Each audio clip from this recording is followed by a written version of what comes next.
yatangiye kugenda kumva akaguru kamurya, byaba ngombwa rimwe na rimwe akagarukira mu nzira kubera ko ubushobozi bwo kugerayo bwanze kuboneka, ubundi nkabona batashe bamutwaye mu ntoki bamufashe akaboko, bigeze aho mujyana kwa muganga. Kwa muganga baragerageza uko bashoboye ariko ntacyo byaje gutanga cyane kuko yakomeje agendera ku mbago. Ubundi twamuvuje mu bitaro bya Kabaya, bigeze aho haza n'inzobere z'abasirikari ndamubashira baramureba, baravuga bati akeneye poruteze zatumizwa mu mahanga, bakora fagitire bandebera icyo byasaba, bambwira miliyoni 5. Bambwiye miliyoni 5, ndebye no mu byo ntunze nsanga bitabonekamo, baza kumpa transfert mujyana CHK Kigali. Mbonye ubushobozi bubaye bukeya mpitamo kwicara. Si ubushake kuko nawe yagize ikibazo cyo mu mutwe, bigeraho ava mu rugo waje kubaka ikiraro mu gasozi ubu niho yibera. Nshuti banyarwanda banyarwandakazi, by'umwihariko mwebwe mufite umutima wo gufasha ndabasuhuje. Turi mu burengerazuba bw'u Rwanda, akarere ka Nyabihu, umurenge wa Rambura, akagari ka Birembo. Uyu mwana aragira ati ku bufasha bwawe ashobora gusubirana ubuzima bwiza, agatambuka yemye, agashyira imbago hasi. Nkaba rero ngira nti gira ubuntu n'umutima ufasha, maze ube umusamaritan mwiza, umwongerera ubushobozi, abashe kuvurwa, dore ko asabwa asaga miliyoni 5 ngo akire. Murakoze, mwatangira mutwibwira mwitwa bande, mutuye hehe, hanyuma tukabona gukomeza kuganira. Nitwa Twizerimana Jean Baptiste, Yego. mu kagari ka Birembo, umurenge wa Rambura.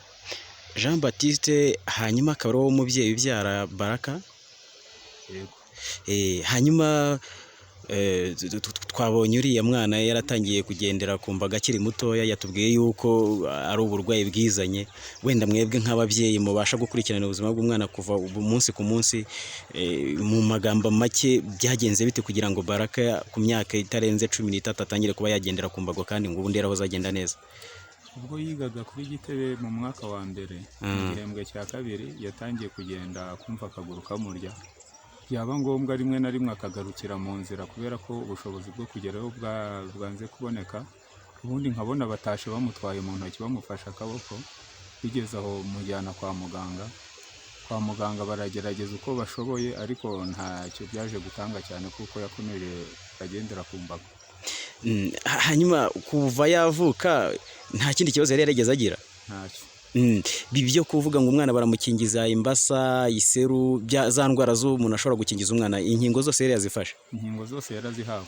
Yari yarazihawe. Hanyuma yatubwiye ko ngo bagerageje kujya kumuvuza, mwagerageje kujya kumuvuza ariko ngo hari aho mwageze murahagarara bitewe n'amikoro. Watubwira mu ncamake byagenze bite, ayo mikoro mwasabwaga n'amikoro angana iki? Ubundi twamuvuje mu bitaro bya Kabaya, bigeze aho haza n'inzobere z'abasirikari ndamubashira baramureba, baravuga bati akeneye poruteze zatumizwa mu mahanga, bakora fagitire bandebera icyo byasaba, bambwira miliyoni 5. Bambwiye miliyoni 5, ndebye no mu byo ntunze nsanga bitabonekamo. Nyuma yaho naje kumujana mu bitaro byashira, baza kumpa transfert mujyana CHK Kigali. Mbonye ubushobozi bubaye bukeya mpitamo kwicara. Kugeza ubu rero no kuvuga ngo kuvuza Baraka byarangiriye hano Ishyira, ntabwo wigeze ugiye Kigali? Ntabwo nabishoboye kuko na transfert yo kurishyura ndayifite, ikohereza ku bitaro bya CHK. Hanyuma wenda reka turebe mu buzima bwa buri munsi, ubundi papa Baraka akora iki, umuryango wanyu ubayeho ute muri rusange? Ubundi kubera ko nta muntu ubaho atagira umwuga, nge nitwa umuhinzi, ariko umuhinzi wino ntago ari umwe ufite isambu ifatika arahinga ngo gasarure byibuze asagurira amasoko. Duhinga ibyo kudutunga, byaba ngombwa ahubwo tukajya guhaha n'ibindi mu isoko. Hanyuma twakomeje kujya ku ruhande rwa papa w'umwana, ariko umwana agira ababyeyi bombi. Bimeze bite ku bijyanye n'umubyeyi ubyara Baraka nyirizina ari we mama we? Ubundi nyina yabantanye bafite imyaka nk'ikenda aho ngaho, afite imyaka nk'ikenda. Yabagutanye ku bushake cyangwa ni ku bindi bibazo? Si ubushake kuko nawe yagize ikibazo cyo mu mutwe, bigeraho ava mu rugo waje kubaka ikiraro mu gasozi ubu niho yibera. Ni ukuvuga ngo ubu urera uriya mwana wenyine rero? yego kimwe na mukuru we babana. Hanyuma ubwo nubwo tuvanze dosiye ebyiri, mama w'umwana wamufashije iki mbese kugira ngo uvuge uti ndakuretse ujye kuba wenda muri icyo kiraro, byatewe n'iki waragerageje kumuvuza uwo nawe biranze? Nagerageje kumuvuza bishoboka, aho imbaraga zanjye zagarukiye niho narekereye aho. Gusa n'ubu ngubu nubwo ahari mu kiraro nkenera kumenya uko yarayeho, niba afite n'icyo kurya se cyangwa se afite n'umwambaro wo kwambara iyo yakunze kuwambara. Hanyuma muri rusange tutiriwe twizimba mu magambo, abaganga se bari bakubwiye ko Baraka ashobora kuvurwa agakira akaguru kakongera kagasubirana? Icyizere cyo barakimpaga, icyabaye gitoya n'imbaraga. Ariko se ubundi nyirizina bakubwiye ko kugira ngo akaguru gatangire kwanga kurambuka byatewe n'iki? Bakubwiye ko ari uburwayi, arwaye ubuhe burwayi? Ni imitsi, ni amagufwa, ni ikibazo cy'amaraso, ni ikihe kibazo? Bambwiye ko ikibazo kiri mu magufwa. Ikibazo kiri mu magufwa, ni ukuvuga ngo ni amagufwa yaba yarangiritse cyangwa yagize ikibazo? Igufa ryo mu kibero bambwiye ko rishobora kuba rimungwa rikagenda riba rigufiya. Hanyuma rero ni aka kanya abanyarwanda baduteze amaso ni benshi, badukurikiye baduteze n'amatwi, ni iki wasaba abaduteze amatwi kugira ngo Baraka nawe agire ubuzima bwiza nk'ubw'abandi banyarwandakazi muri rusange? Nk'uko nabyifuzaga ko yagira ubuzima bwiza nanjye muvuza, imbaraga zikambana nke, uwabishobora yanyongerera imbaraga nanjye ku buryo yenda namuvuza nkumva ko umwana wanjye nawe agenda nk'abandi. Yabonye ubwo bufasha bukwiye. Yego, reka tugushimire cyane rero. Watangira utwibwira witwa nde, utuye hehe, hanyuma wenda ukanatubwira mu buzima busanzwe ukora iki? Nitwa Baraka Cyuzuzo, ntuye mu mudugudu wa Cyugi, akagari ka Birembo, umurenge wa Rambura, akarere ka Nyabihu. Hanyuma ndabona wambaye impuzankano y'ishuri, uriga? Yego. Wiga mu wa kangahe? Simewane. Hanyuma se ufite ababyeyi? Yego. Ufite papa na mama? Twabonye ugenda ufite imbago, watubwira byagenze bite muri rusange? Akaguru kizanye. N'akaguru kizanye? Ubibananye nk'imyaka ingahe? 2. Imyaka 2. Byagufashe waratangiye kwiga cyangwa byagufashe uri mu kiruhuko? Natangiye kwiga. Tubwire wenda nk'udukurikiye aka kanya ashobora kwibaza ati se byaje bite, mbese dusobanurire nko mu ncamake uko byatangiye. Byatangire bindira mu tako bigera mu wumvaga bikurya bimeze bite? uburyoherere. Byarakuryanaga cyane? Wari uri mu rugo se, wari uryamye, wari uri ku ishuri, mbese dusobanurire. Nabaga ndi kugenda nkumva kari kunje.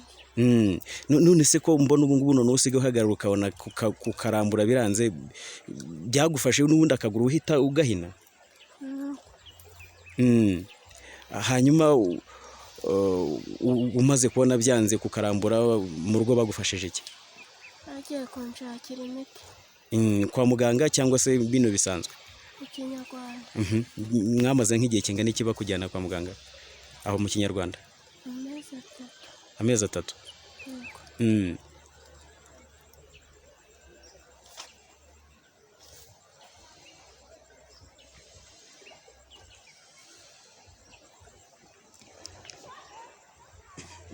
Ubu kuva ku ishuri aho wiga ujya mu rugo biharimo nk'igihe kingana iki? Saha. Ubu nuvanga iyo saha uyikoresha ufite iyo mbago? Ni ryari batangiye gufata umwanzuro wo kugushakira imbago, uko bitangira kukurya uko biri kose ntabwo mu rugo bari bafite imbago, byatwaye igihe kingana iki kugira ngo babe bamaze kukubonera imbago utangire kuyikoresha? Babonye ngenda gutera intambwe bikananira, leta bashaka uko bambonera imbago. Hanyuma se Baraka ubundi ufite imyaka ingahe? 14. Imyaka 14. Mu ishuri se uriga bikagenda ku bw'ubwo burwayi, mbese dusobanurire. Uragenda nta kibazo. Ubu iki gihembwe wabaye wa kangahe, igihembwe cyashize? Ntabwo twagafata birate. Ntabwo birate murazifata? Ariko ibizamini mwarabikoze? Oya. Ntabwo murabikora? Ariko mukora amakwizi? Ubwo se wenda utarahura n'iki kibazo, utaragendesha imbago, naho utangiye kuzikoresha, mu mutwe wumva nta cyahindutse? Mwarimu arakubaza ugasubiza nta kibazo? Nta kibazo. Ku buryo ushobora kwizera neza ko ntacyo byakubangamiraho ku myigire yawe? none se ko abandi bana iyo murimo murajya nko ku ishuri buri mwana wese aba yihutaye avuga ati ntakererwa, none wowe gutangira kwitoza kugendera ku mbago ntabwo byakubangamiye cyane? oya ntabwo byambangamiye. nibwo se iyo bibaye ngombwa kako kaboko ukoresha karananirwa ubigenza ute? gufatisha kandi mu ntoki wumva nta kibazo kirimo? ntacyo. ubu rero aka kanya hari umuntu uduteze amatwi yibaza ati se ikibazo cya Baraka wenda yakigejeje hehe, byarangiye gutyo wamuhaye imbago, ubu tuvugana aka kanya ikibazo cyawe kwivuza kwawe mwagarukiye hehe mwivuza? mu bitaro byo muri Vunga. hanyuma kuki mutakomeje se ngo mujye no kwivuriza ahandi? baduciye amafaranga menshi tutabasha kubona. hanyuma bari bakohereje muri he vuriro kugira ngo ujye kwivurizayo? i Kigali. I Kigali wari bwahagere? oya papa se we yarahazi? ntabwo mbizi. ntabwo bizi, wenda turaza kumubaza. hanyuma rero ubwo tugaruka wenda ku buzima bwawe bwa buri munsi, iyo wavaga ku ishuri ujya mu rugo wakoreshaga nk'iminota ingana iki? ubu noneho rero aho wahuriye n'iki kibazo ukoresha iminota ingana iki? ari narwara nahagendaga igice cy'isaha. ubwo ni iminota 30? ubu no bigenda bite? ariko buno mpagenda isaha. aho ugenda nabonye bisaba ko biba ngombwa yuko unaterera umusozi ndetse ukanambuka n'amazi. iyo bibaye ngombwa bikakunanira, hari undi muntu ushobora kugufasha kuzamuka? barahari bagufasha bakagufata akaboko? yego. hanyuma rero uduteze amatwi aka kanya wenda wamubwira iki? watubwiye ko babasabye ko mujya kwivuriza i Kigali mubura amafaranga, yego? wagerageza bari babaciye nk'amafaranga angana iki? miliyoni 5. ubwo mama rero papa yabonye yuko bidashoboka yuko yakujyana kukuvuza, aravuga ati mwana wanjye ihangane. hari umuntu uduteze aka kanya rero amatwi anatureba aka kanya ku mashusho avuga ati ndumva hari icyo nakorera Baraka, wowe urumva wamusaba iki aka kanya? ni igiki wamusaba? bamusaba ubufasha bw'uko bamvuza nanjye nkajya ndagenda nk'abandi. ukazajya ugenda nk'abandi. kwa muganga se aho muri Vunga bakubwiraga ko bakohereje i Kigali, nibura hari icyizere cy'uko wakira? hanyuma rero Baraka, reka tugushimira kandi tukubwire ngo ukomeze wihangane. turizera ko abadukurikiye aka kanya ku mashusho hari icyo bashobora gukora, Nyagasani akagufasha akaguru kawe kakazongera kagasubira kakagenda neza. murakoze namwe, tubasanze ahangaha mwatangira mutwibwira mukatubwira se mukora iki kugira ngo dukomeze kuganira.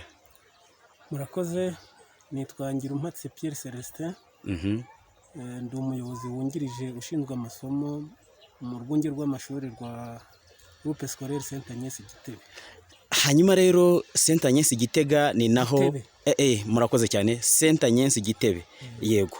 Saint Agnès Gitebe ni namwe mufite umwana witwa Baraka.